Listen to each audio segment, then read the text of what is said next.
찬양대 찬양 감사드립니다. 안녕하십니까? 3월입니다. 3월 하면 이제 봄으로 본격적으로 접어드는 계절인데요. 아직까지는 날씨가 좀 쌀쌀한 기운이 있어서 좀 건강에 더 유의해야 될 것 같습니다.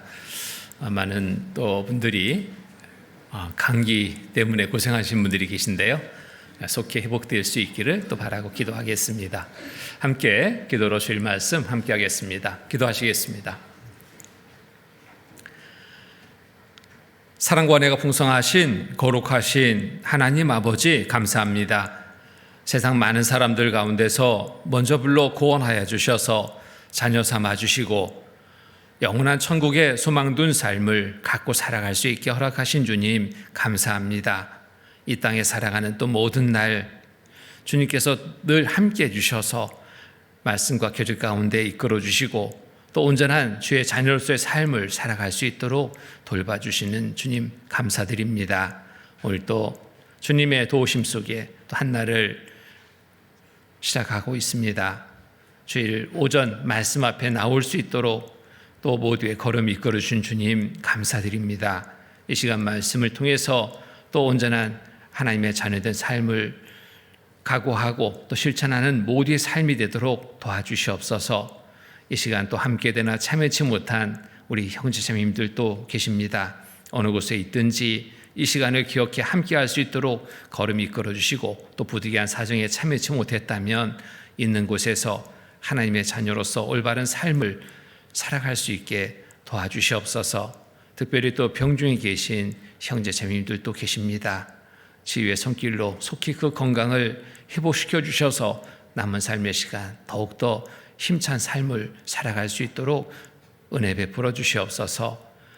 또 내일부터 이 자리에서 하나님의 말씀이 또 전해집니다. 오전 전도 집회 참여한 또 모든 분들 그 걸음걸음 이끌어 주시고 말씀을 통해 구원받는 큰 역사 있게 도와주시옵소서. 이 일을 위해서 수고하는 또 손길마다 주님 함께 해주셔서 주님의 큰 은혜로 감사하는 귀한 시간 되도록 도와주시옵소서. 이 시간 전국 또 해외 여러 지역에 하나님의 말씀이 전해지고 있습니다. 전해지는 곳마다 함께 해주셔서 말씀을 통해서 더 큰 은혜의 귀한 시간 되도록 돌봐주시옵소서. 이 시간에 모든 시종을 주께 의지합니다. 항상 우리를 사랑하시는 거룩하신 주 예수 그리스도의 이름 받들어 감사하며 간절히 기도드립니다. 아멘. 말씀 같이 찾겠습니다. 로마서 12장 말씀입니다. 로마서 12장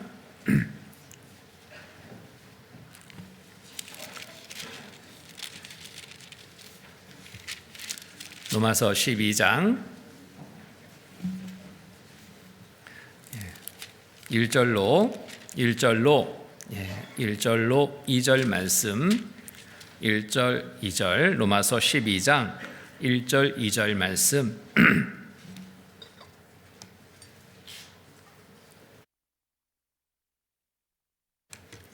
찾으셨으면 함께 읽겠습니다. 그러므로 형제들아 내가 하나님의 모든 자비하심으로 너희를 권하노니 너희 몸을 하나님이 기뻐하시는 거룩한 산 제사로 드리라.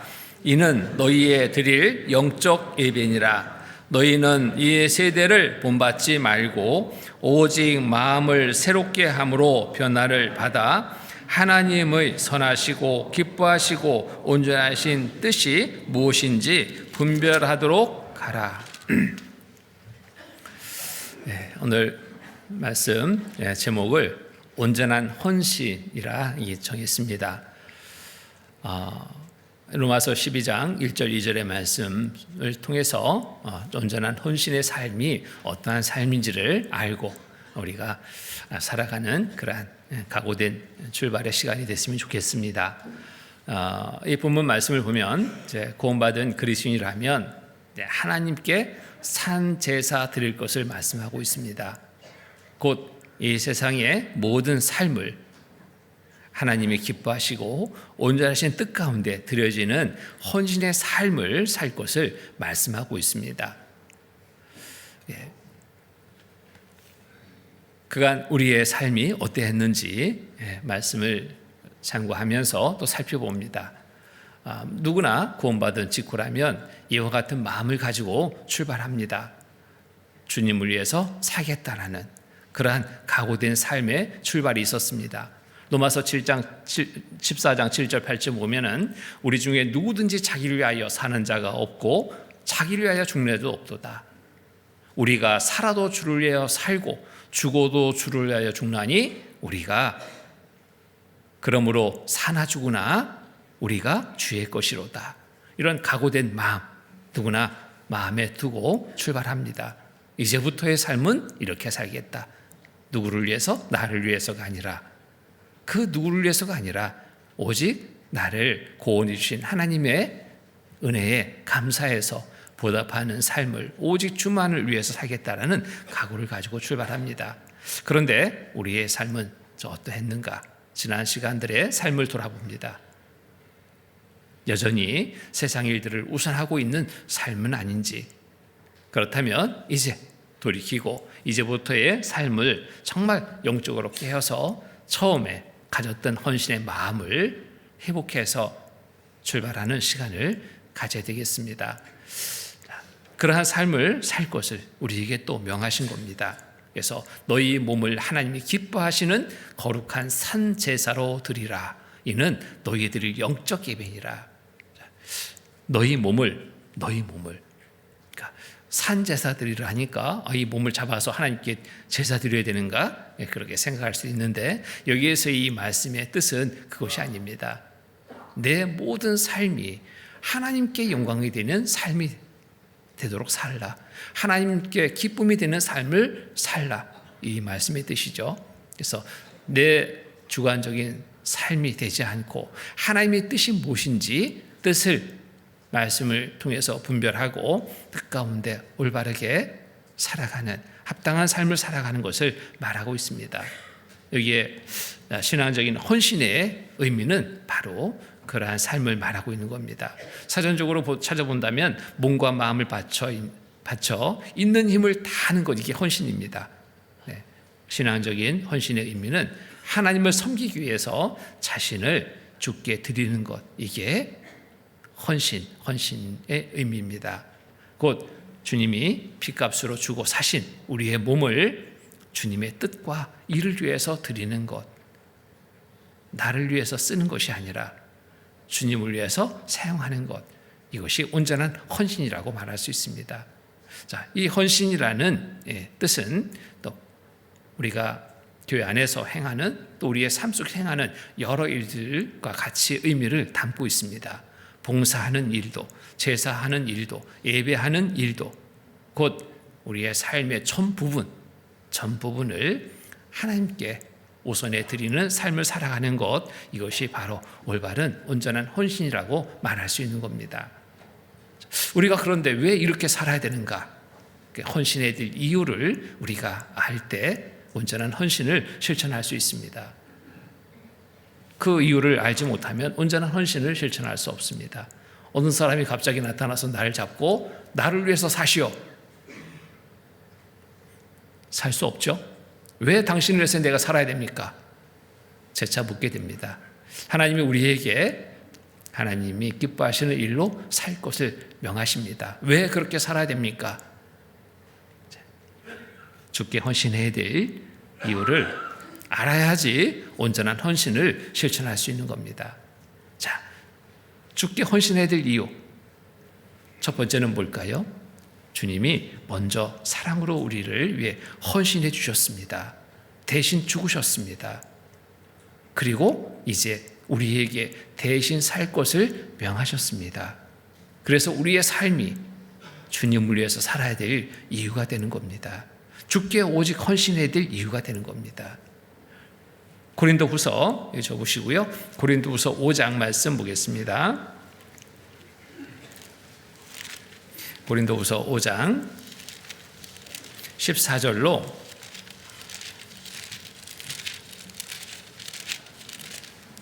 5장 14절로 15절 14절로 15절 말씀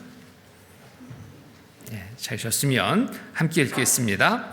그리스도의 사랑이 우리를 강권하시는도다. 우리가 생각컨대 한 사람이 모든 사람을 대신하여 죽었은즉 모든 사람이 죽은 것이라. 저가 모든 사람을 대신하여 죽으심은 산 자들로 하여금 다시는 저희 자신을 위하여 살지 않고 오직 저희를 대신하여 죽었다가 다시 사신 자를 위하여 살게 하려 함이니라. 대신 죽으셨고 대신 살 것을 명하시는 겁니다. 이보다 더 큰 은혜 없죠? 자, 우리가 살면서도 그렇습니다. 일상생활 속에서도 누군가에게 내가 도움을 받았다면 그 도움에 대해서 언젠가는 갚아야지라는 마음을 갖습니다. 이것이 정말 당연한 거라고 우리는 잘 알고 있습니다. 세상의 어떤 곳과 비교할 수 없는 큰 은혜를 우리가 입었습니다. 그렇다면 그 은혜에 보답할 마음을 갖는 것은 너무나 당연한 일 아니겠습니까? 어떤 은혜를 얻었는가 생각해 본다면 이 은혜 보답할 마음은 더 강해질 수밖에 없습니다. 내가 죄 때문에 죽어 지옥 갈 수밖에 없는 운명에 처해 있을 때 나를 대신해서 죄값을 치러주셨습니다. 온몸에 채찍 맞으시고 피 흘려 돌아가셨습니다. 다 이루었다 하시고 돌아가셨습니다. 그 은혜로 인해서 우리가 믿음으로 구원받게 됐습니다. 지옥이 아닌 영원한 천국에 들어갈 삶을 얻게 됐습니다. 그래서 새 삶을 살게 된 겁니다. 이제부터의 삶을 우리에게 허락해 주셨습니다. 이 땅에서 이제부터의 삶을 어떻게 살 것을 우리에게 명하십니까? 대신 살라고. 어떤 삶이 대신 사는 삶일까요? 영혼을 구원하는 일로 대신 죽으신 예수 그리스도를 대신해서 그 일을 행하는 것, 그 일이 바로 우리가 대신 살아가는 삶입니다. 이 일을 위해서 우리의 모든 것이 드려질 수 있어야 됩니다. 이것이 바로 헌신해야 될 이유가 되는 겁니다. 또 우리가 주의 말씀에 순종해서 온전히 살아가야 될 이유가 또 있습니다. 헌신해야 될 이유가 또 있습니다. 값을 주고 우리를 사셨습니다. 나의 소유는 내 것이 아니라 하나님의 것이라는 사실입니다. 그러면 소유된 자가 말하는 것을 직접 행하는 것은 너무나 당연한 겁니다. 나의 주인은 내가 아니라 하나님이시라는 것을 우리가 알고 그의 뜻에 합당하게 살아가는 것은 너무나 당연한 일입니다. 고린도전서 6장 보겠습니다. 고린도전서 6장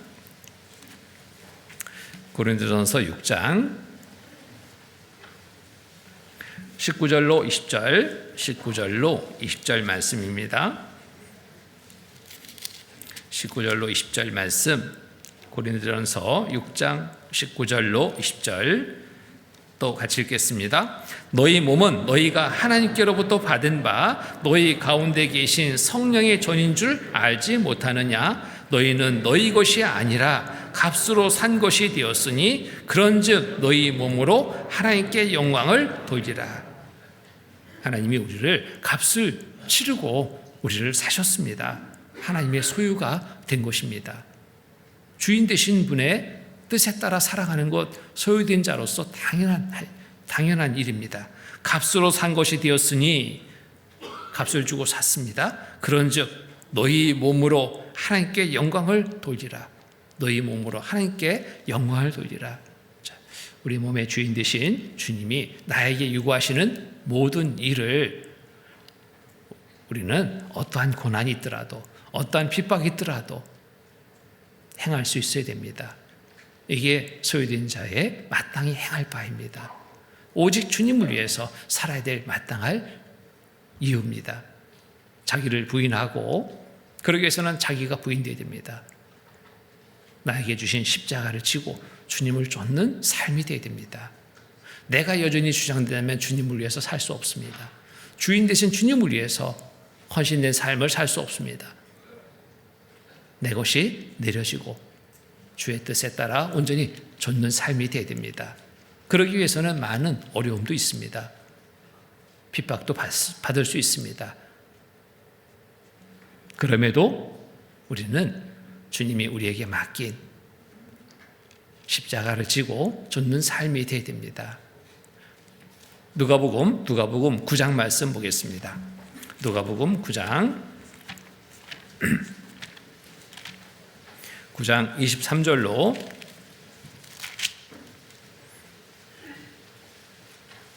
9장 23절로 24절 9장 23절로 24절 말씀을 제가 읽겠습니다. 또 무리에게 이르시되 아무든지 나를 따라오려거든 자기를 부인하고 날마다 제 십자가를 지고 나를 좇을 것이니라. 누구든지 제 목숨을 구원코자 하면 잃을 것이요 누구든지 나를 위하여 제 목숨을 잃으면 구원하리라. 그러면은 무리에게 이르시되 아무든지 나를 따라오려거든 자기를 부인하고 날마다 제 십자가를 지고 나를 쫓을 것이라. 자기를 부인하고입니다. 내가 주장되는 내 삶이 돼서는 안 됩니다. 오직 하나님이 주장하실 수 있도록 맡기고 좇는 삶이 되어야 됩니다. 그 일을 행하기 위해서 많은 어려움도 있지만 그것을 지고 가야 됩니다. 십자가를 지고 간다는 것은 바로 많은 어려움 있더라도 가야 될 것을 말하는 겁니다. 예수님이 십자가에 지시고 우리를 대신해서 죽으시는 그 일 생각해 봅니다. 결코 쉽지 않은 일이죠. 많은 핍박이 있었습니다. 조롱도 있었습니다. 멸시받는 일도 있었습니다. 많은 책찍도 맞았습니다. 그러나 그 십자가를 벗지 않았습니다. 하나님의 뜻 가운데 이 땅에 오신 예수님, 우리를 구원하기 위해서 묵묵히 그 일을 다 행하셨습니다. 우리에게 또 우리를 구원하신 하나님, 이 일을 대신하라고 우리에게 명하셨습니다. 우리 각자의 십자가가 주어집니다. 나름대로 여러 환경 속에서 다른 모양이 될 수 있습니다. 가정에서 주어진 십자가, 믿지 않는 가족들이 십자가가 될 수 있습니다. 핍박하는 남편이 내 십자가가 될 수 있습니다. 근심케 하는 자녀가 내 십자가가 될 수 있습니다. 그런 거 버리고 가라는 것이 아니라 지고 가라. 지고 묵묵히 하나님의 말씀에 순종해 살아간다면 하나님은 모든 고난의 시간 뒤에 영광으로 우리에게 돌려주실 것을 말씀하는 겁니다. 자, 여기 제 십자가를 지고 나를 쫓을 것이니라. 누구든지 제 목숨을 구원코자 하면 잃을 것이요 누구든지 나를 위하여 제 목숨을 잃으면 구원하리라. 주님을 위해서 사는 삶에는 결코 손해볼 일이 없다는 겁니다.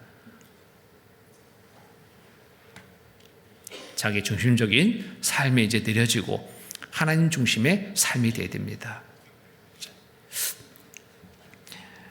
우리가 이렇게 살아갈 때 주님의 역사가 또 몸된 교회를 통해서 우리를 통해서 나타나게 됩니다. 하나님은 먼저 구원받은 성도들의 헌신을 통해서 역사하십니다. 우리가 헌신의 삶을 살지 못하면 주님의 역사는 나타날 수가 없습니다. 성경을 통해서 살펴보면 헌신된 삶에 바로 하나님의 역사가 크게 일어났던 그러한 일들을 보게 됩니다. 빌립보 교회의 탄생 보면은 루디아의 한 가정의 헌신으로 이 빌립보 교회가 시작이 됐습니다. 데살로니가 교회를 보니까 야손의 한 가정이 헌신으로 이 데살로니가 교회가 세워지게 됩니다. 많은 핍박이 있었습니다. 어려움이 있었습니다.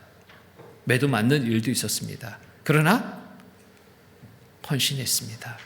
받은 은혜가 크기에 헌신된 삶을 실천할 수 있었습니다. 그로 인해서 데살로니가 교회가 또 탄생됐습니다. 사도행전 17장 말씀 보겠습니다. 사도행전 17장 4절로 9절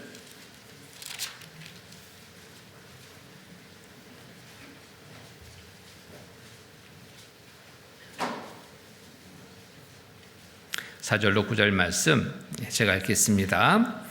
그 중에 어떤 사람 곧 경건한 헬라인의 큰 무리와 적지 않은 기브인도 고난을 받고 바알과 실라를 쫓으나 그러나 유대인들은 시기하여 저자의 어떤 괴악한 사람들을 데리고 때를 지어 성을 요동케 하여 야손의 집에 달려들어 저희를 백성에게 끌어내려고 찾았으나 발견치 못하며 야손과 및 형제를 끌고 읍장들 앞에 가서 소리질러 가로되 천하를 어지럽게 하던 이 사람들이 여기도 이름에 야손이 드렸도다. 이 사람들이 다 가이사의 명을 거역하여 말하되 다른 임금 곧 예수라 하는 이가 있다 하더이다 하니 무리와 읍장들이 이 말을 듣고 소동하여 야손과 그 나머지 사람들에게 벌을 받고 노니라. 그래서 이 야손 바알과 실라 그 가정에 드렸습니다.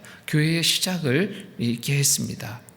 그로 인해서 이렇게 핍박을 받게 되는 겁니다. 끌려가서 온갖 고통을 받는 삶을 살게 됐습니다.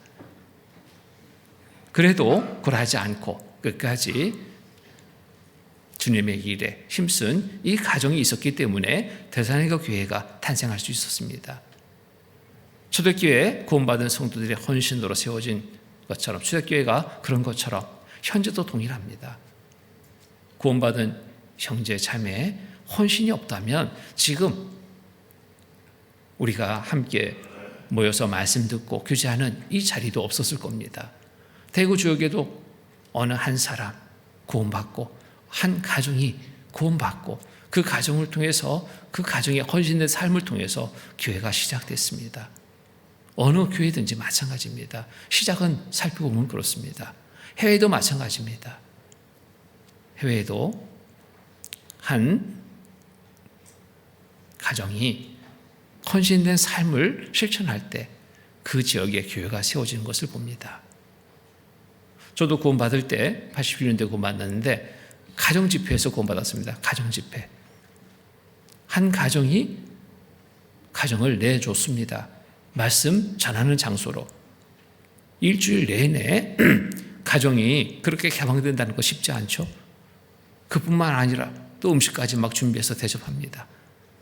그런 헌신된 삶이 있었기 때문에 가정을 정말 내어주는 헌신된 삶이 있었기 때문에 그 자리를 통해서 말씀이 전해지고 구원받는 역사가 있었습니다. 그로 인해 또 많은 복음이 전해지고 많은 수의 형제자매가 있게 됐습니다. 전국의 교회의 시작을 보면 거의 동일합니다. 해외 교회 시작도 동일합니다. 나의 헌신이 있을 때 나를 통해서 우리를 통해서 주님이 역사하십니다. 그것은 예나 지금이나 동일합니다. 주님의 일에 우리는 헌신된 삶을 살려 하면 할수록 그러나 또 많은 어려움도 따릅니다. 그렇지만 그것도 우리가 지고 가리라 극복할 각오된 마음이라면 그 누구도 그 일을 막을 수 없습니다. 우리의 각오된 마음, 헌신의 각오된 마음을 가지고 살려 할 때 하나님은 분명 우리와 함께 해주시기 때문입니다. 올바른 헌신의 삶을 살아야 되는데 올바른 헌신의 실천을 어떻게 해야 되는가 하는 겁니다. 어떻게 헌신의 삶을 실천할까? 신명기 6장 보겠습니다. 신명기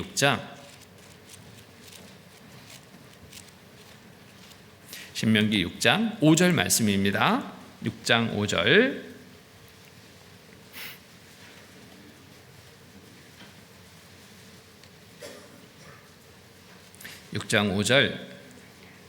같이 읽겠습니다. 너는 마음을 다하고 성품을 다하고 힘을 다하여 네 하나님 여호와를 사랑하라. 헌신의 온전한 실천을 위해서 우리는 이 마음을 가져야 됩니다. 이 자세를 가져야 됩니다. 너는 마음을 다해야 됩니다. 주님을 위해서 마음을 다해야 됩니다. 성품을 다하고 힘을 다하여 네 하나님 여호와를 사랑하라. 이 마음이 온전하게 마음에 새겨질 때 헌신의 삶을 실천할 수 있습니다. 마음을 다하고 성품을 다하고 힘을 다하여 내 하나님 여호와를 사랑하라. 이 사랑의 마음을 가져야 돼요. 다한 사랑의 마음, 마음을 다한 사랑의 마음, 성품을 다한 사랑의 마음, 힘을 다한 사랑의 마음, 이 마음을 가질 때 온전한 헌신이 실현될 수 있는 겁니다. 그래서 올바른 헌신을 위해서 모든 삶에서 곧 하나님 중심주의가 되어야 됩니다. 오직 하나님만 정말 생각하고 하나님을 위해서 살고자 하는 그런 각오된 마음, 오직 하나님 중심주의가 될 때 헌신의 삶을 실천하게 됩니다. 많은 그리스도인들은 주께 헌신의 삶을 각오합니다. 그런데 이상하게 말과 그 나타나는 행실은 좀 달라요. 균형을 잃고 살아가는 삶을 봅니다. 왜 그럴까?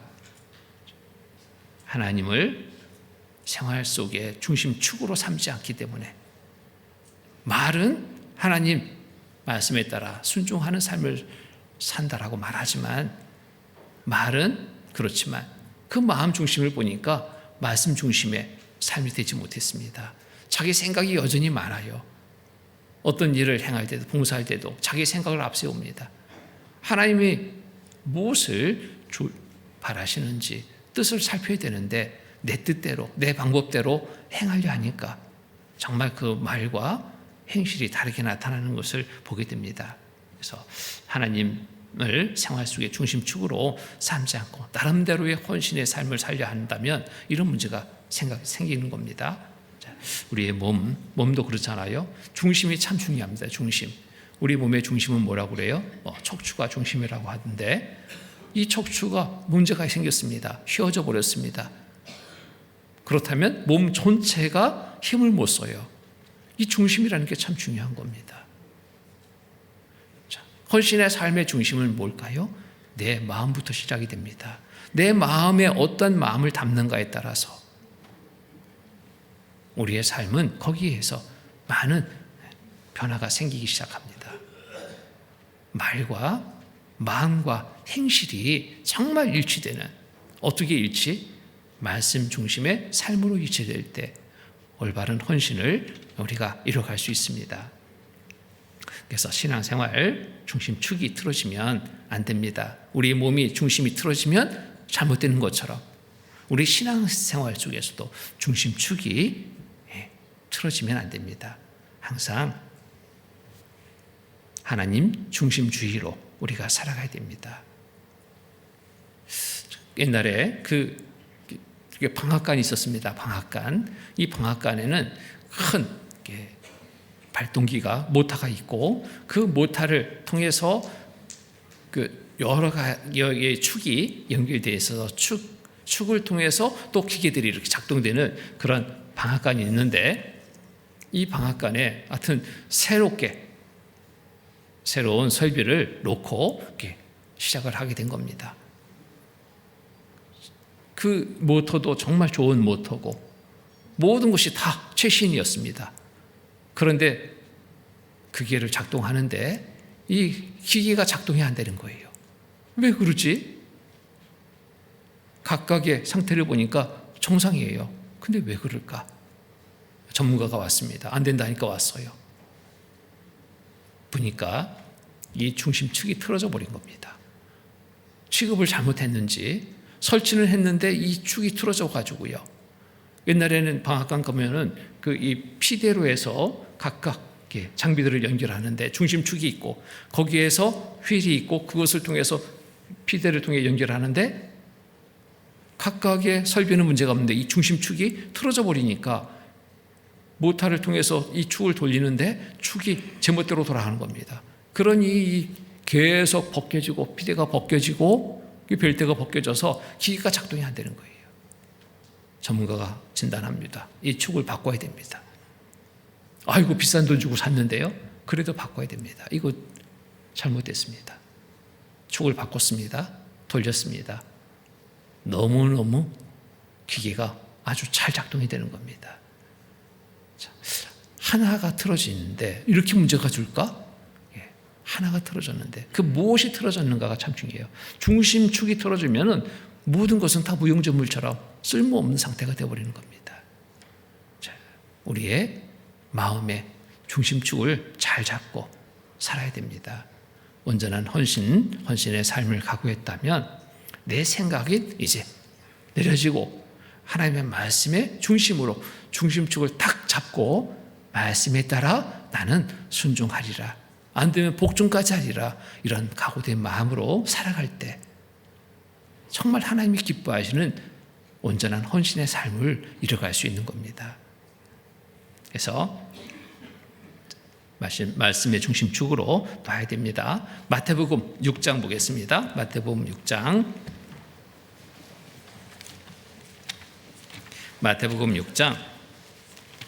33절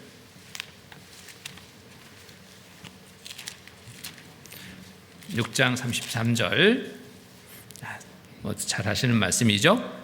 우리의 중심축으로 둬야 될 말씀입니다. 같이 읽겠습니다. 너희는 먼저 그의 나라와 그의 의를 구하라. 그리하면 이 모든 것을 너희에게 더하시리라. 너희는 먼저 무엇을? 그의 나라와 그의 의를 구하라. 하나님 중심의 삶을 살아라 이거죠. 너희는 먼저 그의 나라와 그의 의를 구하라. 하나님이 기뻐하시는 일이 뭘까? 먼저 생각합니다. 어떤 일을 행할 때 우리가 먼저 생각합니다. 하나님이 기뻐하실까? 하나님의 말씀에 합당한 삶일까? 생각해야 됩니다. 그리고 그 마음을 정해야 됩니다. 하나님의 말씀에 합한 마음을 정하고 나가야 됩니다. 온전한 헌신의 삶을 위해서 우리는 늘 무슨 일을 행하기에 앞서서 생각하고 살펴야 됩니다. 하나님의 뜻을 알기를 힘쓰고 뜻 가운데 살아가는 삶이 되도록 내 생각이 우선되는 삶이라면 축이 틀어진 겁니다. 하나님 말씀이 우선된 삶으로 축을 바르게 해서 중심을 바르게 해서 살아갈 때 올바른 헌신의 삶을 이뤄갈 수 있게 됩니다. 시편 42편 보겠습니다. 시편 42편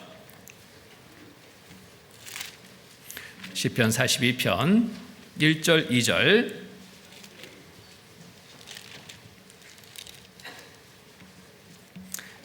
42편 1절 2절 같이 읽겠습니다. 하나님이여 사슴이 시냇물을 찾기에 갈급한 같이 내 영혼이 주를 찾기에 갈급하나이다. 내 영혼이 하나님 곧 생존하신 하나님을 갈망하나니 내가 어느 때에 나가서 하나님 앞에 배울고. 자, 항상 갈급함으로 갈망하는 삶이 되어야 됩니다. 하나님 이 일을 행하는 것이 옳은지 알게 해주십시오. 무엇부터 해야 되는지 알게 해주십시오. 하나님께 늘 묻고 나가는 삶이라면 가장 안전한 삶이 돼요. 묻고 나가서 정말 하는 일마다 형통의 삶을 살아간 많은 믿음의 선진들의 삶이 있습니다. 묻고 나가서. 근데 묻지 않고 나가서 실패의 삶을 살아가는 그러한 모습도 보게 됩니다. 누구한테 물어야 될까요? 그 일의 전문가, 그보다 더 전문가 되시는 하나님께 묻고 나갈 때 가장 좋은 삶이 될 수 있습니다. 항상 하나님의 뜻을 구해야 됩니다. 하나님이 기뻐하시는 일이 무엇인지를 알기를 힘써야 됩니다. 그리고 알았다면 이제 실행하는 자가 되어야 됩니다. 자, 올바른 헌신의 자세를 한번 생각해 봅니다. 올바른 헌신의 자세. 어떤 자세가 올바른 헌신의 자세일까? 올바른 헌신의 자세는 첫 번째, 헌신은 무조건적인 양도인 것을 알아야 됩니다. 무조건적인 양도입니다. 내 생각이 여기에 결부돼서는 안 됩니다. 주께 대한 헌신은 무조건적이라는 겁니다. 그런데 자꾸 내 것이 먼저 앞설 때 있죠. 그건 그렇지만 이 상에서 어떻게 그걸 다 하겠냐고 이런 말하는 분도 있어요. 성경대로 어떻게 다 하냐고. 지금 시대가 어느 시대인데 자기 생각을 자꾸 앞세웁니다. 여러 환경들을 자꾸 앞세웁니다. 그러다 보면은 주님이 기뻐하시는 일로 온전히 행할 수 없게 됩니다. 주님 그거 안 됩니다. 내 생각이 앞서요. 자, 하나님이 하라는 것 하겠지만은 내가 먼저 할 것이 있거든요. 이것부터 하고요. 이런 부분도 있어요. 아이고, 지금은 안 됩니다. 나중에 하겠습니다. 다음에 하겠습니다. 뭐 여러 가지 이유를 대고 변명하고 그 일을 미룬다면 이 온전한 헌신의 모습이 아닙니다. 말씀에 따라서 이런저런 여러 사항들이 있다 할지라도 우선해서 말씀에 순종해서 행하는 삶이, 이게 진짜 온전한 헌신의 삶입니다. 누가복음 14장 보겠습니다. 누가복음 14장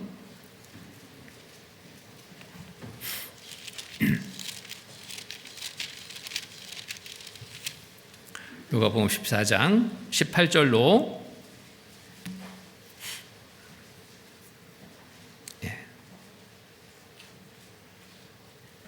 18절로 20절 말씀 제가 읽겠습니다.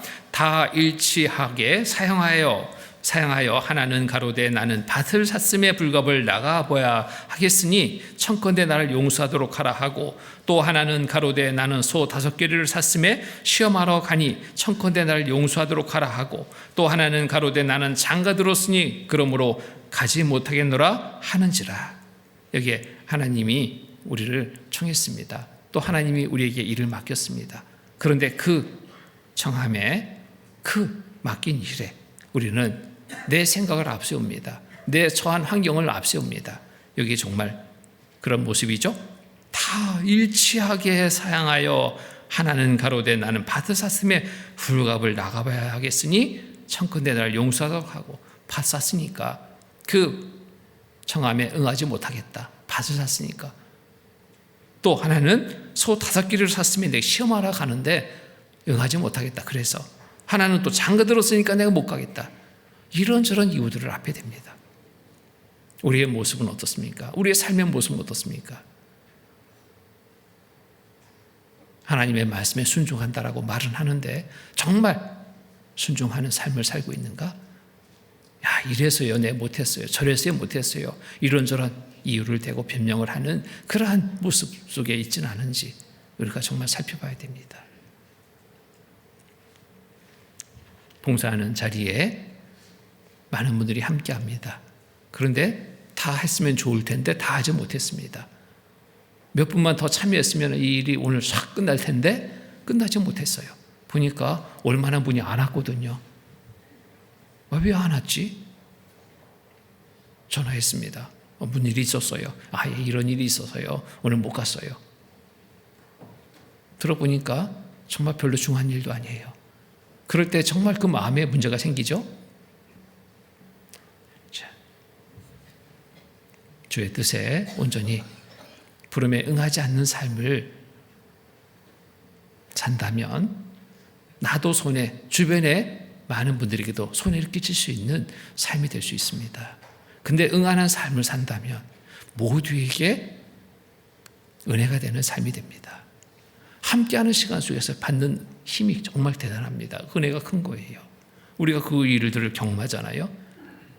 주님의 일로 한 목적을 가지고 함께했습니다. 거기에서 느껴지는 힘은 대단한 힘입니다. 미약한 상태에서도 그곳에 가면은 금방 힘을 얻습니다. 이런 은혜를 우리가 경험합니다. 많은 경험을 합니다. 그런데도 여전히 주님의 일로 우선하지 않는 이런저런 이유로 그 자리를 피하는 어리석음을 범하고 있다면 이제는 이것을 바꿔야 됩니다. 주님의 일로 우선하는 삶을. 그래서 다 일치하게 사양하여, 이게 아니라 다 일치하게 응하여, 이렇게 바꿔야 되면 참 좋겠죠. 이런 일이 있지만 주님의 일 먼저 하겠습니다. 내가 밭을 샀지만 다음에 보고 주님의 일을 먼저 하겠습니다. 주님의 부름에 응하겠습니다. 소 5개를 사서 시험을 해야 되는데 내가 이 일 좀 미루고 주님의 일로 우선하겠습니다. 얼마나 좋아요. 장가 들었는데 내가 이 일을 잠깐 미루고 주님의 일로 우선하겠습니다. 하나님은 더 큰 은혜로 더 큰 축복의 삶을 허락해 주십니다. 무엇을 우선하는가에 따라서 받게 되는 것은 다릅니다. 그래서 헌신은 어떤 헌신하지 못할 이유가 앞에 있어서는 안 됩니다. 건강할 때도, 병들었을 때에도, 가난할 때에도, 국내에 있으나 해외에 있으나, 결혼했거나 홀로 있거나, 유명할 때나 무명할 때나 뭐 이런저런 환경이 문제가 되지 않습니다. 그런 것들이 앞서져서는 안 됩니다. 내가 지금 해외에 있어요. 해외에 있어도 할 수 있는 헌신이 있습니다. 근데 있어서 그 자리에 참여치 못한 곳에 정말 이런저런 변명들로 일관한다면 우리 헌신은 온전히 이룰 수 없습니다. 올바른 헌신은 한결같이 하나님 앞에 굴복하는 것을 의미합니다. 이게 온전한 헌신이 되는 거예요. 한 청년이 목사님에게 찾아왔습니다. 자, 헌신에 대해서 좀 설명 좀 해 주십시오. 어떻게 하는 것이 헌신입니까? 이 청년한테 목사님은 생각하더니 백지 한 장을 가져오라고 합니다. 백지 한 장 가져와요. 백지를 가져왔습니다. 거기에 이렇게 쓰시오. 어떻게 쓸까요? 예수님 전 백지 위임장이라고 쓰시오. 그리고 거기에 주소 쓰고 이름 쓰고 날짜 쓰고 거기에 지장 꼭 누르시오. 눌렀습니다. 바로 이겁니다. 백지 위임장입니다. 그 내용은 누가 써요? 하나님이 쓰시는 거예요. 그 쓰시는 대로 나는 따른다. 이게 온전한 헌신이라는 겁니다. 말씀에 나는 따른다. 이유 없다. 하나님의 손에 이끌려 살아간다. 이유 없다. 이게 위임이에요. 위임. 이게 온전한 헌신이 이렇게 실천되는 겁니다. 내 생각이 앞선다. 이런저런 환경이 앞선다. 그것이 아니라 하나님의 말씀에 온전히 따르는 삶을 살겠습니다. 온전한 헌신입니다. 그래서 로마서 12장 1절 본문 말씀 보겠습니다. 1절 제가 다시 읽겠습니다. 그러므로 형제들아 내가 하나님의 모든 자비하심으로 너희를 권하노니 너희 몸을 하나님이 기뻐하시는 거룩한 산 제사로 드리라. 이는 너희의 드릴 영적 예배니라. 너희 몸을 하나님이 기뻐하시는 거룩한 산 제사로 드리라. 내 삶의 전부를 하나님께 위임하는 겁니다. 맡기는 겁니다. 그리고 따르는 겁니다. 이게 헌신이라는 거죠. 산 제사로 드리라. 이는 너희의 드릴 영적 예배니라. 헌신은 어떤 환경 속에서 타협하지 않고 두려움 없이 행해져야 됩니다. 자꾸 환경을 타협하려 하면 온전한 헌신은 실천될 수 없습니다. 온전한 헌신을 이룬 많은 믿음의 사람들이 있죠. 창세기 22장 보겠습니다. 창세기 22장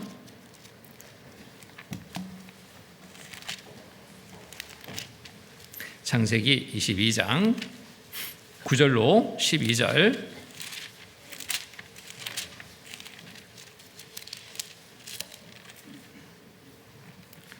예, 9절로 12절 말씀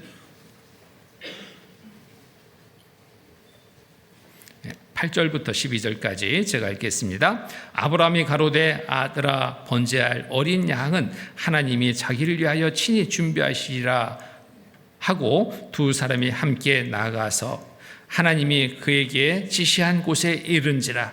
이에 아브라함이 그곳에 단을 쌓고 나무를 버려놓고 그 아들 이삭을 결박하여 단 나무 위에 놓고 손을 내밀어 칼을 잡고 그 아들을 잡으려 하더니 여호와의 사자가 하늘에서부터 그를 불러 가라사대 아브라함아 아브라함아 하시는지라. 아브라함이 가로되 내가 여기 있나이다 하매 사자가 가라사대 그 아이에게 네 손을 대지 말라. 아무 일도 그에게 하지 말라. 내가 네 아들 내 독자라도 내게 아끼지 아니하였으니 내가 이제야 내가 하나님을 경외하는 줄을 아노라. 이 아브라함 독자 이삭을 바치라고 하나님이 명하십니다. 하나밖에 없는 독자입니다. 하나밖에 없는 아들입니다. 이 아이를 하나님께 바치라는 겁니다. 잡으라는 겁니다. 제사 드리라는 겁니다. 아브라함 이대로 조차 행했습니다. 하나밖에 없는 아들이지만 하나님의 말씀에 순종해서 행하게 됩니다.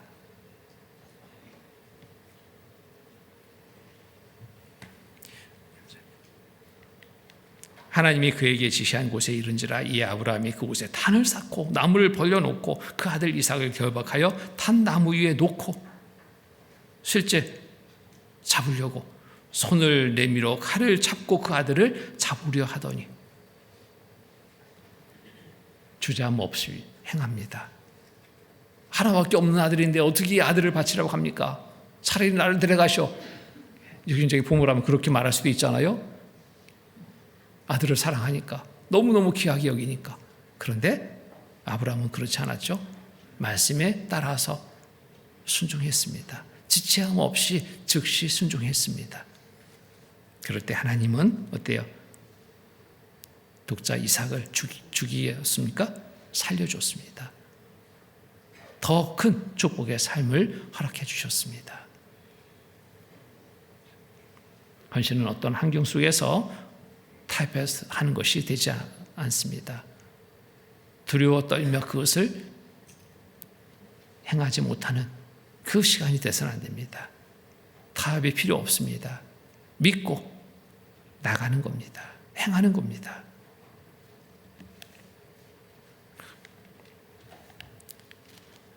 다니엘과 세 친구들 보세요. 끝까지 주님을 떠나지 않았습니다. 배반하지 않았습니다. 끝까지 지켰습니다. 불타 죽을 그러한 상황 속에서도, 사자굴에 들어가 찢겨 죽을 그러한 상황 속에서도 끝까지 하나님을 배반하지 않았습니다. 우리의 삶은 어떻습니까? 작은 핍박에도 넘어지려는 그 악한 그런 모습은 없습니까? 작은 불이익에 흔들리는 그러한 마음은 없습니까? 다니엘서 3장 보겠습니다. 다니엘서 3장. 다니엘서 3장 17절로 18절.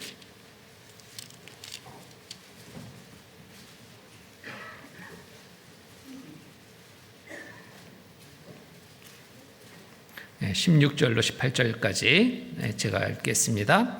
사드락과 메섹과 아벤노고가 왕에게 대답하여 가로되 느부갓네살이여 우리가 이 일에 대하여 왕에게 대답할 필요가 없나이다.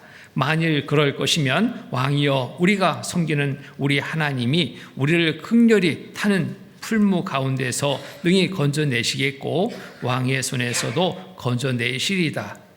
그리 아니하실지라도 왕이여 우리가 왕의 신들을 섬기지도 아니하고 왕의 세우신 금신상에도 절하지 아니할 줄 아옵소서. 여기 보면은 하나님을 믿는 믿음, 또 불못불에 들어가도 건져내줄 것을 믿는 믿음. 근데 그리 아니할지라도 나는 하나님을 배반할 수 없습니다. 떠날 수 없습니다. 자, 그리 아니하실지라도 왕이여 우리가 왕의 신들을 섬기지도 아니하고 왕의 세우신 금신상에 절하지도 아니할 줄 아옵소서. 너무나 단호하잖아요. 자, 우리의 헌신의 삶이 이렇게 단호해야 됩니다. 어떠한 환경 속에도 굴하지 않고 두려워하지 않고 떨지 않고 단호하게 오직 주님을 위해서 살겠습니다. 각오된 마음 실천하는 삶이 되어야 됩니다. 이게 올바른 헌신입니다. 초대교회 당시 많은 믿음의 선진들의 삶도 그랬습니다. 어떤 환경에 굴복하지 않았습니다. 사도행전 4장 보겠습니다. 사도행전 4장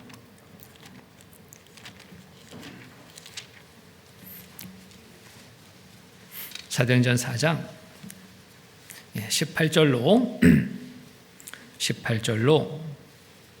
21절 18절로 21절 말씀 제가 읽겠습니다. 그들을 불러 경계하여 도무지 예수의 이름으로 말하지도 말고 가르치지도 말라 하니 베드로와 요한이 대답하여 가로되 하나님 앞에서 너희 말 듣는 것이 하나님 말씀 듣는 것보다 옳은가 판단하라. 우리는 보고 들은 것을 말하지 아니할 수 없다 하니 관원들이 백성을 인하여 저희를 어떻게 벌할 도리를 찾지 못하고 다시 의협하여 놓아 주었으니 이는 모든 사람이 그 된 일을 보고 하나님께 영광을 돌림이라. 베드로와 요한 담대하게 말했습니다. 담대하여 가로되 하나님 앞에서 너희 말 듣는 것이 하나님 말씀 듣는 것보다 옳은가 판단하라. 무엇이 옳은가 판단하라. 우리는 항상 생각해야 됩니다. 이런저런 일들로 미혹을 받을 때 판단해야 됩니다. 어느 것이 옳은지 판단해야 됩니다. 우리는 보고 들은 것을 말하지 아니할 수 없다. 말씀을 통해서 우리는 알고 있습니다. 하나님을 알고 있습니다. 믿고 있습니다. 하나님이 어떤 분인지를 잘 알고 믿는다면 말씀에 따라서 순종하는 삶을 살아야 되지 않겠어요? 근데 믿는다 하면서 그 환경 속에서 내 생각을 앞세우고 나간다면 이게 올바른 믿음이라고 말할 수 없습니다. 헌신된 삶을 이렇게 해서는 이룰 수 없습니다.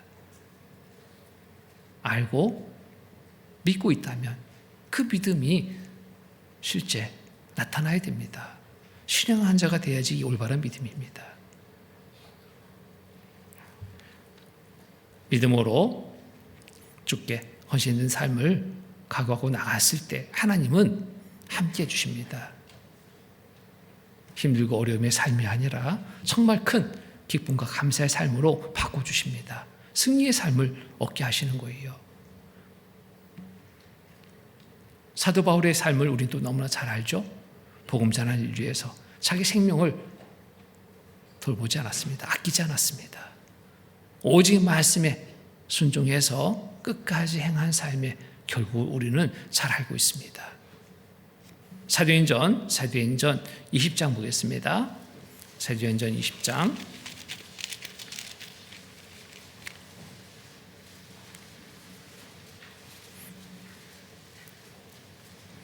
사도행전 20장 24절 말씀 20장 24절 같이 읽겠습니다. 나의 달려갈 길과 주 예수께 받은 사명 곧 하나님의 은혜의 복음 증거하는 일을 마치려 하면은 나의 생명을 조금 더 귀한 것으로 여기지 아니하노라. 사도 바울의 온 생애는 이 말씀대로 행하는 삶이었습니다. 나의 달려갈 길과 주 예수께 받은 사명 곧 하나님의 은혜의 복음 증거하는 일을 마치려 하면은 나의 생명을 조금 더 귀한 것으로 여기지 아니하노라.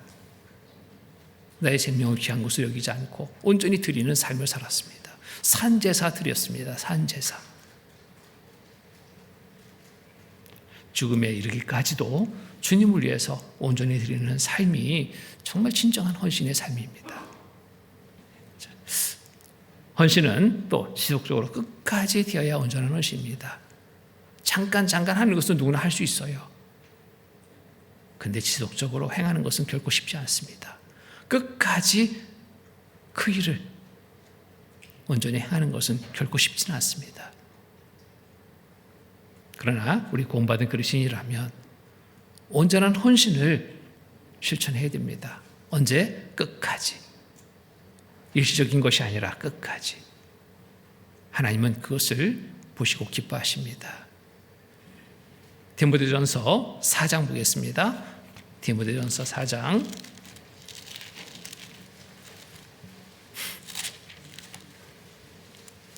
디모데전서 4장 15절로 16절 15절로 16절 말씀 15절 16절 같이 읽겠습니다. 이 모든 일에 전심전력하여 너의 진보를 모든 사람에게 나타나게 하라. 네가 내 자신과 가르침을 삼가 이 일을 계속하라. 이것을 행함으로 내 자신과 내게 듣는 자를 구원하리라. 자, 모든 일에 전심전력하여 너의 진보를 모든 사람에게 나타나게 하라. 내가 내 자신과 가르침을 삼가 이 일을 계속하라. 계속해야 하는 겁니다. 전심전력, 한때 전심전력이 끝나서는 안 됩니다. 끝까지 계속되는 전심전력, 주님을 위해서 살고자 하는 그러한 뜨거운 열정 속에 살아야 되겠습니다. 끝까지입니다. 더 그 열기가 뜨거워지는 것이 더 좋겠죠. 그런 얘기들을 하죠. 뭐 냄비신앙 이렇게 해가지고 냄비신앙이 뭘까? 그 양은 냄비에 그 불을 가하면요 금방 달궈집니다. 그러니까 라면 끓일 때 이 냄비가 좋다는 게 그래서 그런 것 같아요. 그냥 확 열 받는 대로 금방 그 내용물에 전달되니까. 그런데 식는 거 보면 또 금방 식어버려요. 그러니까 신앙생활이 한때 확 뜨거웠다가 확 식어버리는 사람을 가리켜서 냄비신앙 같다 그러잖아요. 냄비신앙. 이 냄비신앙 별로 좋은 거 없습니다. 라면 끓일 때는 냄비가 잘 사용되는데 좋은데, 우리 신앙의 모습은 이 냄비 같은 신앙이 돼서는 안 돼요. 어떤 신앙이 좋을까요? 무쇠솥 같은 신앙 좋겠다 생각합니다. 무쇠솥 같은. 열을 가하면 계속 열을 흡수합니다. 계속 흡수합니다. 점점 뜨거워집니다. 한번 가열되면 그것이 굉장히 그 열기가 식지 않아요. 오랫동안 지속됩니다. 우리 신앙이 이런 모습이면 참 좋겠다 생각합니다. 그냥 뜨거울 때 팍 뜨거워졌다 식으면 막 팍 식어버리는 이런 냄비 같은 신앙이 아니라 무쇠술같이 은근하면서도 끈기 있는 이러한 신앙의 모습, 누가 봐도 좋게 보이는 모습일 거라 생각합니다. 보면 참 안정적인 그러한 신앙 생활하는 분들이 있죠. 변함이 없어요. 표정도 항상 밝은 표정으로, 찌푸린 표정 본 적이 없어요. 말씨도 항상 아주 부드러운 그러한 온유한 말씨로 변함이 없어요. 근데 어떤 사람은 좋을 때는 막 좋아요. 근데 갑자기 식어져 가지고 인상 쓰고 한마디 걸었더니 싸우자고 덤벼요. 이거 큰일입니다. 이거 같은 신앙 안 좋습니다. 감정의 기복에 따라서 막 오르락 내리락 하는 이런 신앙 돼서는 안 됩니다. 그렇게 해서 주님 주께 헌신된 삶을 살겠다고요? 오히려 많은 문제를 야기시킬 겁니다. 그러한 모습이 좋지 않습니다. 그래서 나름대로의 신앙이 돼서는 안 됩니다. 감정적인 신앙이 돼서는 안 됩니다. 그런 신앙이 교회에 또 문제를 주는데 어떻게 문제를 주느냐? 자기가 뜨거울 때 자기와 같지 않은 모습을 보면은 막 판단합니다. 신앙생활 어떻게 저렇게 하냐고. 이렇게 해야지. 근데 계속 좋은 모습을 보면 얼마나 좋겠어요. 근데 어느 날 푹 꺼져가지고 교대 가운데도 안 나와요. 봉사하는 자리도 없어요. 말씀 듣는 자리에도 안 보여요. 그러면은 그 말을 듣고 그 모습을 본 형제자매들은 다시 또 죄를 짓게 됩니다. 말로만 판단하는 죄, 큰 죄죠. 한때 감정적인 신앙이 많은 사람들에게 또 상처를 줄 수도 있습니다. 그래서 우리의 신앙의 모습, 냄비의 신앙이 아니라 무쇠수 같은 신앙으로 은근과 끈기를 가지고 계속 더 데워지는 뜨거운 그러한 삶이 됐으면 좋겠습니다. 또 헌신하는 삶의 구체적인 실천 방법, 우리가 알고 실천해야 됩니다. 구원받은 사람은 몸도 재능도 시간도 물질도 다 하나님의 것임을 인정할 때 올바른 헌신을 실천할 수 있습니다. 내 것으로 내 것을 생각한다면 온전한 헌신이 이루어지지 않습니다. 인색한 삶이 될 수밖에 없거든요.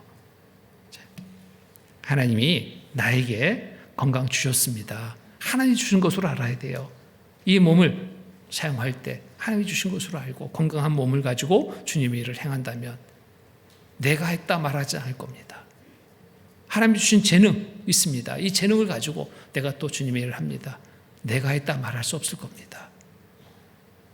시간도 물질도 마찬가지입니다. 내 것으로 생각한다면 그 모든 행하는 일에 자기가 주장됩니다. 자기가 드러납니다. 근데 하나님이 주신 거예요. 건강도 하나님이 주셨습니다. 재능도 하나님이 주셨습니다. 시간도 하나님이 주셨습니다. 물질도 하나님이 주셨습니다. 다 하나님의 것입니다. 그것을 가지고 내가 지금 하나님의 뜻대로 사용하는 것뿐입니다. 내가 드러나지 않죠? 겸손하게 주님의 맡긴 역할 묵묵히 온전히 다 행할 수 있습니다. 하나님은 각 사람에게 주신 은사가 있습니다. 그 은사로 헌신해야 됩니다. 하나님이 주신 은사로 하나님 앞에서 필요 없는 사람 없죠? 교회 안에, 몸된 교회 안에 지체로서 우리를 몸된 교회 안에 불러주시고 하나 되게 하셨습니다. 각각의 역할을 하나님이 맡겨주신 거예요. 맡겨주신 그 역할에 우리는 순종하는 자세로 행할 때 몸된 교회는 더 든든히 서갑니다. 건강한 교회가 됩니다. 그를 통해서 하나님은 큰 역사를 이루어주십니다. 하나님이 주신 것이다 라고 여기는 마음 이거 가져야 됩니다. 에베소서 4장 보겠습니다. 에베소서 4장 11절로 12절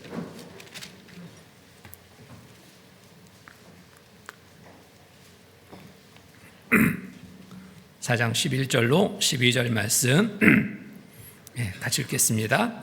그가 혹은 사도로 혹은 선지자로 혹은 복음 전하는 자로 혹은 목사와 교사로 주셨으니 이는 성도를 온전케 하며 봉사의 일을 하게 하며 그리스도의 몸을 세우려 하심이니라.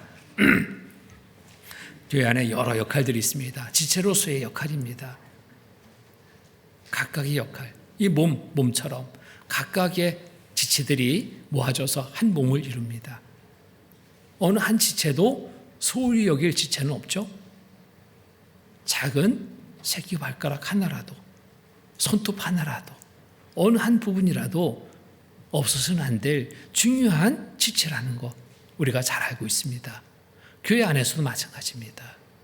몸된 교회 안에 거하는 온 성도들, 지체로서 하나님이 불러 모아주셨습니다. 몸된 교회를 이루게 하신 거예요.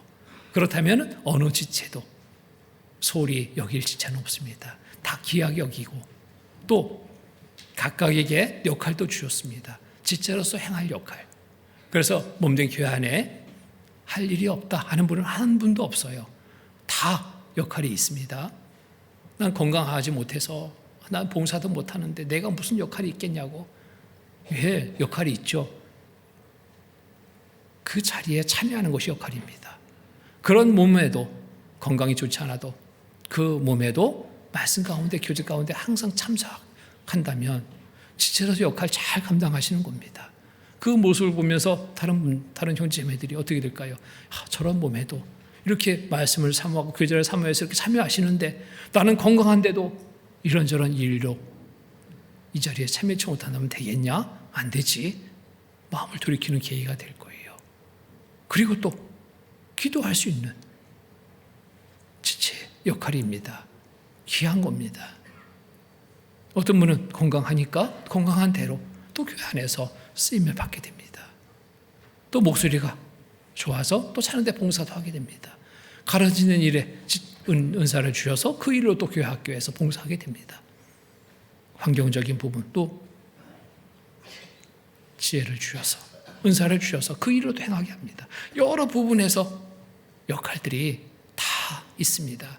그 역할들을 찾아서 행할 때, 잘 행할 때 교회는 정말 든든히 서게 되고 아름다운 교회의 모습이 될 수 있습니다. 누가 봐도 좋게 보여지고 이곳에 참여한 분들 좋은 그러한 모습을 보면서 계속 말씀 가운데 온전히 참여할 수 있는 또 계기가 되기도 합니다. 그래서 고린도전서 12장 보겠습니다. 고린도전서 12장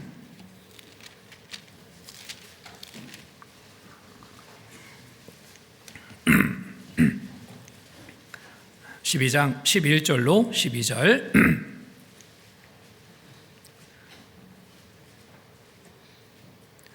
11절로 12절 말씀 제가 읽겠습니다.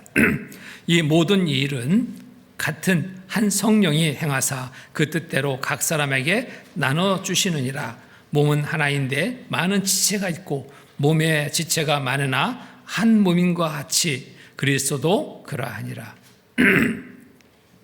몸은 하나인데 많은 지체가 있는 것처럼 우리는 몸된 교회 안에 지체로서 각각에게 주신 은사로 역할을 맡고 있다라는 거, 우리는 이 사실을 기억해야 됩니다. 그럴 때 정말 우리에게 맡긴 역할을 충실히 행함으로 헌신된 삶을 온전히 이룰 수 있습니다. 또 각각 믿음의 분량에 따라서 헌신해야 됩니다. 믿음의 분량. 이 믿음의 분량을 무시하고 헌신하려는 삶을 산다면 이게 또 문제가 될 수 있습니다. 하나님은 믿음의 분량대로 주신 은사 안에서 자신이 할 수 있는 것을 하는 것을 보시고 기뻐하십니다. 할 수 있는 일을 해야 됩니다. 할 수 없는 일을 무리하게 하려다 보면 이게 문제가 생겨요. 로마서 12장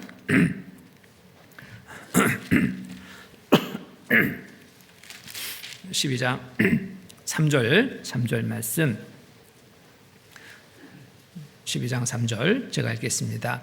내게 주신 은혜로 말미암아 너희 중 각 사람에게 말하노니 마땅히 생각할 그 이상의 생각을 품지 말고 오직 하나님께서 각 사람에게 나눠주신 믿음의 분량대로 지혜롭게 생각하라. 믿음의 분량대로 지혜롭게 생각하고 행하는 삶이 될 때 온전한 헌신이 실천될 수 있습니다. 믿음의 분량을 넘어서면 이게 문제가 생깁니다. 그래서 어떤 분은 구원 받자마자 나도 저것도 해야지 막, 그러니까 말씀을 들어야 되는데 말씀 듣는 시간 온전히 찾지 못합니다. 교제하는 시간 온전히 찾지 못합니다. 봉사하는 일에 막 꽂혀가지고 내가 저거 해야지, 그렇게 나서다가는 얼마 못 가서 넘어집니다. 교회 안에서 크고 작은 여러 봉사의 일들이 내 힘으로 하는 게 아니거든요. 하나님이 주시는 힘으로 하였는데 하나님께 힘을 받지 못하면 어떻게 그 봉사를 지속적으로 할 수 있겠습니까? 못합니다. 힘 받는 것, 힘을 얻는 것이 먼저인데 어떻게 힘을 얻어요? 말씀과 교제 가운데 잘 참석하는 것. 이게 하나님이 주시는 힘을 공급받는 시간입니다. 그런데 또 반대 경우 있어요. 할 수도 있는데 계속 또 안 해요. 구원받은 연수가 더하면 더할수록 교회 안에서 여러 역할들을 맡아서 함께 해야 되는데 안 합니다. 이것도 문제예요. 적절하게 믿음의 분량에 따라서 신앙의 연수에 따라서 행할 일들이 있습니다. 그 일들을 찾아서 행하는 그러한 시간이 되어야 됩니다. 그래서 구원받자마자 뭔가를 하겠다고 뛰어든다면 이거 말려야 돼. 자, 가끔 이제 봉사하는 자리에 아이들 막 참여하잖아. 아이들도 엄마 따라서 오잖아요. 근데 아이들한테 뭐라고 그래요? 야, 좀 가만히 있어라.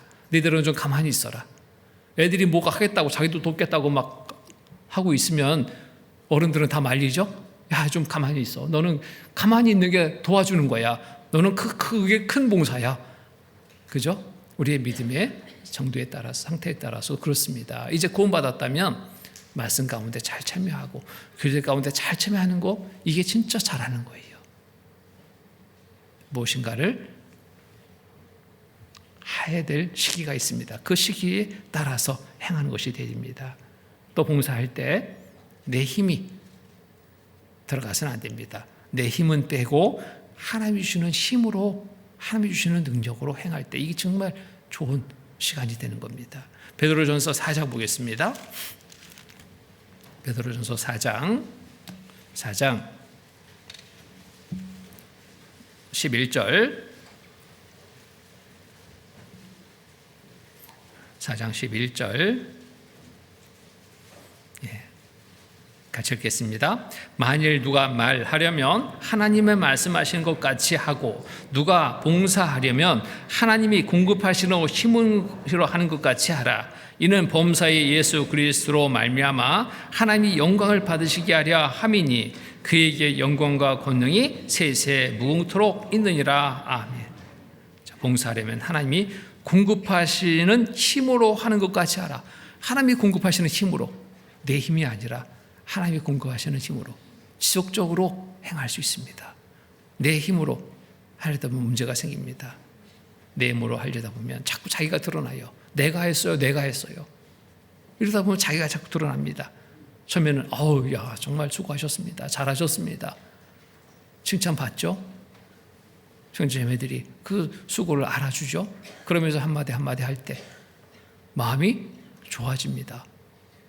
그런데 그것이 지속적으로 되다 보면 내가 했다 해도 별로 거기 별로 반응을 안 해주면 이제 그때부터 서운한 마음을 갖게 돼요. 내가 이렇게 했는데 이때부터는 이제 문제가 생깁니다. 그렇게 행할 수 있는 것 누가 힘을 주셨다고요? 하나님이 힘 주셨다. 내 힘이 아니다. 내 지혜가 아니다. 하나님이 주신 것으로 내가 순종히 행했을 뿐입니다. 사람의 칭찬 바라지 않습니다. 그렇죠? 하나님이 다 아시거든요. 그것을 바라고 묵묵히 행할 수 있어야 되는데 하나님이 주시는 힘으로 능력으로 행한 것을 잊어버린다면 우리는 이로 인해서 그 일로 인해서 큰 손해를 보게 됩니다. 그래서 내 힘과 내 능력으로 하는 봉사 이것이 되지 않고 하나님이 주시는 힘과 능력으로 행하는 봉사, 그럴 때 온전한 헌신을 실천하게 됩니다. 또 하나님의 뜻을 늘 살펴보는 것 중요합니다. 어떤 자세가 필요할까요? 선한 청지기적 자세입니다. 여기에 10절에 보면은 같이 읽겠습니다. 베드로전서 4장 10절. 각각 은사를 받은 대로 하나님의 각양 은혜를 맡은 선한 청지기같이 서로 봉사하라. 선한 청지기는 어떤 자세일까요? 주인의 뜻에 따라 온전히 순종으로 행하는 자세입니다. 선한 청지기, 내 뜻대로가 아니라 주인의 뜻대로 행하는 선한 청지기적 자세로 우리가 봉사할 때 잘하는 겁니다. 이렇게 행한다면 봉사하는 자리에서 소리가 나지 않을 겁니다. 자기 주장이 강해지면 소리가 나요. 서로 다툼이 되고 마음이 불편해집니다. 그런데 선한 청지기적 자세로 또 주님이 주시는 힘과 능력으로 행하는 그 봉사의 자리에는 소리가 나지 않습니다. 이런 봉사가 되어야 됩니다. 이제 우리 대구교회 공사가 이제 준비되어 있잖아요. 봉사할 수 있는 기회가 곧 열리게 됩니다. 그때 참여할 때 우리 모두가 선한 청지기적 자세로 주님이 주시는 힘과 능력으로 행함을 알고 그대로 행하는 시간이 된다면 아마 그 공사도 빨리 신청이 될 겁니다. 그리고 그를 통해서 받을 은혜는 정말 많게 될 겁니다. 한번 그런 기회에 잘 실천하는 그런 행하는 삶이 됐으면 좋겠습니다. 또 하나님께 드리는 것, 좋은 것 드려야 되는 것 너무나 잘 알죠? 가치 없는 것 드리는 것, 올바른 제사가 아닙니다. 그렇죠? 귀한 것들입니다. 좋은 것들입니다. 하나님께 드리는 것, 좋은 것 드려야 됩니다. 나에게 귀하게 여겨지는 것 드릴 때 이게 온전한 헌신의 모습입니다.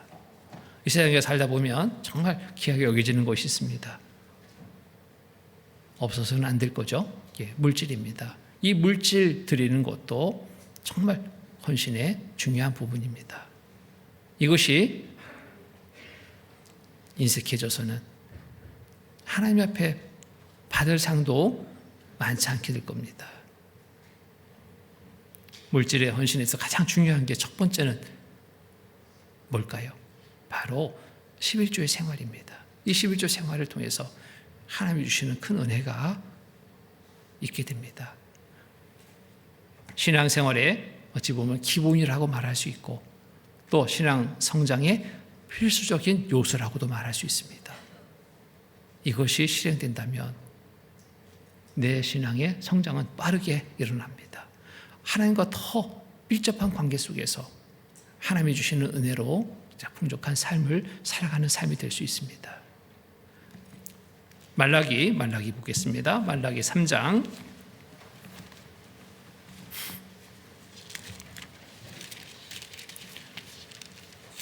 마태복음 앞에 구약 끝에 말라기 3장 8절로 12절 말씀 말라기 3장 8절로 12절까지 제가 읽겠습니다. 사람이 어찌 하나님의 것을 도둑질하겠느냐? 그러나 너희는 나의 것을 도둑질하고도 말하기를 우리가 어떻게 주의 것을 도둑질하였나이까 하도다. 이는 곧 11조와 헌물이라. 너희 곧 온 나라가 나의 것을 도둑질하였으므로 너희가 저주를 받았느니라. 만군의 여호와가 이르노라.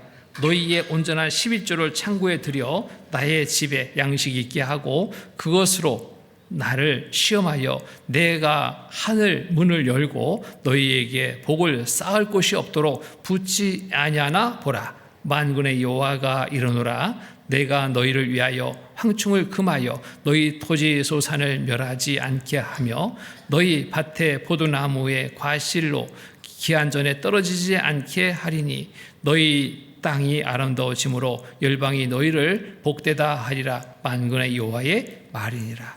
자, 시험하여 보라. 이 말씀 여기밖에 없습니다. 시험하여 보라. 하나님을 시험하여 보래요.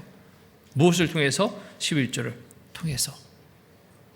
온전한 11조를 드렸을 때 그것으로 하늘 문을 열고 너희에게 복을 쌓을 곳이 없도록 붙지 아니하나 보라. 시험하여 보라. 하나님 앞에 복받는 삶을 바라신다면 말씀대로 시험해 보시죠. 온전한 11조를 드리는 삶, 이 온전한 헌신의 삶의 또 중요한 부분이라고 생각합니다. 하나님께 드릴 때 떳떳해집니다. 근데 드리지 못할 때는 부끄러워지고 또 인색한 삶이 될 수밖에 없습니다. 자, 이 물질에 대해서 우리는 잘 알고 있잖아요. 자, 놓고 가는 겁니다. 어차피 놓고 가는 거 다 가져갈 수 있는 게 없습니다.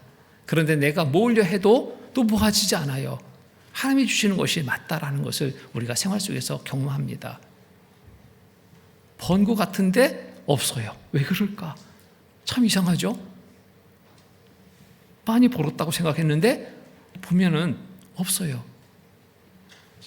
생각해 봐야 됩니다. 하나님 앞에 내가 어떻게 살고 있는지, 이 얻어진 물질이 나만을 위해서 우선적으로 사용되고 있지는 않은지 생각해 봐야 됩니다. 그런 삶이라면 하나님은 그 물질 순간 불어버립니다. 그렇죠? 여기 학계 보겠습니다. 학계서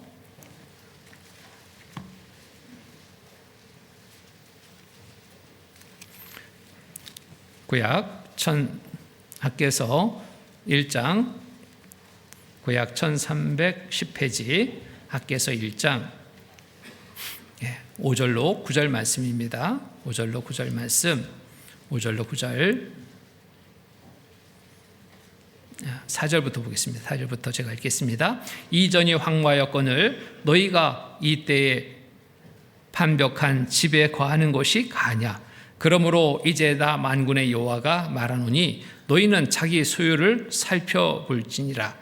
너희가 많이 뿌릴지라도 수입이 적으며 먹을지라도 배부르지 못하며 마실지라도 흡족하지 못하며 입어도 따뜻하지 못하며 일꾼이 삭슬 받아도 그것을 구멍 뚫어진 전대에 넣음이 되느니라. 나 만군의 여호와가 말하노니 너희는 자기의 소유를 살펴볼지니라.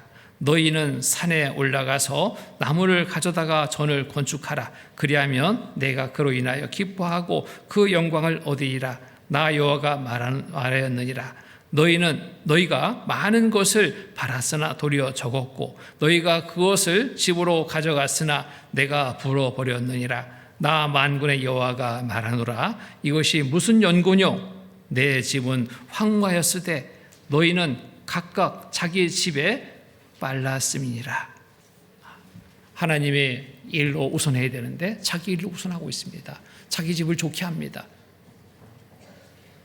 자, 많은 것을 얻으려 하지만 6절에 보면은 너희가 많이 뿌릴지라도 수입이 적으며 먹을지라도 배부르지 못하며 마실지라도 흡족하지 못하며 입어도 따뜻하지 못하며 일꾼이 삭슬 받아도 그것을 구멍 뚫어진 전대에 넣음이 되느니라. 구멍 뚫어진 전대에 넣으면 다 빠져버리잖아요. 왜 이렇게 없지? 많이 본 것 같은데 왜 이렇게 없지? 내 사용처를 잘 살펴봐야 됩니다. 주님의 일을 우선해야 되는데 주께 드리는 것 우선하는 11조 생활이 실현된다면 하나님은 복을 주신다고 그랬잖아요. 쌓을 곳이 없도록 붙지 않으나 보라, 시험하여 보라. 그런데 주님의 일을 우선하지 않고 자기의 일을 우선하는 삶이라면 하나님은 구멍 뚫어진 전대에 모은 것 같이 될 것이다. 남는 것이 없게 될 것이다. 우리가 한번 살펴봐야 됩니다. 생각해 봐야 됩니다. 헌신의 삶을 각오했다면 정말 내가 귀하게 여기는 것 먼저 드리는 삶이 실천되어야 됩니다. 하나님은 분명 축복해 주십니다. 어떤 분은 그래요. 타협합니다. 하나님 주시면 내가 하겠습니다. 이게 지금 타협하죠. 어떤 사람 복권 사놓고 내가 이 복권 당첨되면 건축금 내가 여기서 반을 하겠습니다. 복권 당첨되면 당첨될까 안 될까요? 그런 기적은 안 일어납니다. 한 친구가 있어요. 시골에 사는 친구를 찾아갔습니다. 정말 어렵게 가난하게 사는 친구예요. 가서 사정을 보니까 참 안 됐어요. 마음에 정말 하나님을 믿고 의지에 살아간다면 얼마나 좋을까 이런 마음이 들었습니다. 그 친구에게. 근데 그 친구가 교회는 다니고 있어요. 나름대로 열심히 하나님을 믿는다고 섬긴다고 말은 합니다. 그래서 그 친구에게 그곳에 찾아간 친구가 말합니다. 자네 하나님께 모든 것을 드릴 그런 마음이 있는가? 아유 물론이지. 내가 다 드리지. 없어서 못 드리지 내가. 이러는 거예요. 아 그래. 양 100마리가 있다면 그 중에 다 말고 50마리 드리라면 드릴 수 있겠는가? 아이고 그 말이라고 하나? 다 드리지. 소 100마리가 있는데 그 100마리 중에 50마리를 하나님께 먼저 드리라면 드릴 수 있겠는가? 아이고 그 말이라고 해. 자꾸 그걸 뭘 물어? 당연히 하지. 이 친구가 말합니다. 여보게 자네 돼지 2마리가 있는데 1마리 드리라면 드릴 수 있겠는가? 이 질문을 받던 친구가 얼굴이 막 불그락 합니다. 왜? 그 집에 돼지 2마리 있거든요. 그게 전 세상처럼 여기고 아끼는 돼지 2마리가 있어요. 자네 해도 너무하네. 벼룩에 간을 빼먹지. 어떻게 그 2마리 중에 1마리를 드리라고 하나? 내 재산 전부인데. 못 드리지 그거는. 자, 없는 것은 얼마든지 드리겠다고 말합니다. 근데 있는 거 드리라니까 못 드리겠다는 거예요. 예? 우리 중에 그런 분이 없겠죠. 내가 돈 많이 벌면 내가 뚝 잘라서 하나님께 드리지. 예, 하나님은 없는 거 지금 바라지 않습니다. 있는 거 정말 드리기를 바라십니다. 그럴 때 하나님은 거기에 축복해 주시는 거예요. 더 축복된 삶으로 하나님의 축복된 삶을 바란다면 내가 귀하게 여기고 있는 그것을 먼저 드릴 수 있어야 됩니다. 그게 올바른 헌신의 삶이라고 말할 수 있습니다. 그래서 우리의 삶을 한번 돌아봅니다. 처음에 구원받고 시작할 때 마음, 헌신의 마음이었습니다. 그 헌신의 마음을 지금 정말 실천하고 있는가? 헌신의 삶을 살아야 될 이유를 우리가 알고 있습니다. 주께 헌신해야 될 이유 알고 있다면 이제 헌신의 삶을 실천해야 됩니다. 올바른 헌신의 실천은 어떻게 해요? 모든 것을 주를 위해 다하고 다하는 것입니다. 이게 올바른 헌신입니다. 올바른 헌신의 자세 우리가 살피고 바로 가져야 됩니다. 헌신의 삶의 구체적인 실천 방법도 방향을 잘 잡고 우리가 행하는 삶이 되어야 됩니다. 그래서 온전한 헌신은 결코 손해보는 것이 아닙니다. 이보다 더 값진 투자가 없습니다. 하나님 앞에 받을 상을 많게 하는 그런 값진 투자거든요. 이 세상과 비교 안 됩니다. 그래서 올바른 헌신으로 받을 상을 많게 하는 정말 지혜로운 그리스도인의 삶이 되어야 되겠습니다. 같이 기도하시겠습니다. 거룩하시고 자비로우신 하나님 아버지 감사합니다. 한 시간 말씀을 통해서 온전한 헌신의 삶이 무엇인지를 또 상고해 봤습니다. 마음에 다시 새기고 주의 뜻 안에서 올바른 삶을 살아갈 수 있도록 주님 도와주시옵소서. 우리 형제자매님들 모두의 삶 속에서 주님들 동행해 주심을 알고 감사드립니다. 믿고 믿음으로 행하는 귀한 삶이 되도록 더욱 살펴주시고 또 이끌어 주시옵소서. 또 다음 주 내일부터 이 자리에 또 말씀이 전해집니다. 말씀 가운데 인도된 모든 걸음들 이끌어 주시고 끝까지 말씀을 잘 듣고 구원받을 수 있도록 도와주시옵소서. 이를 위해서 수고하는 또 많은 손길들이 있습니다. 기억하시고 더 큰 은혜로 충만케 채워주시옵소서. 또 말씀을 맡아 한 주간 수고하시게 될 동해교회 정인 목사님에게도 함께해 주셔서 영육간의 강건함 속에 힘있게 주의 말씀을 전할 수 있도록 도와주시옵소서. 이 시간 이후에 있을 모든 계획된 일정 속에서도 함께해 주셔서 은혜로운 시간 되도록 인도하여 주시옵소서. 항상 우리를 사랑하시는 거룩하신 주 예수 그리스도 이름 받들어 감사하며 기도드립니다. 아멘.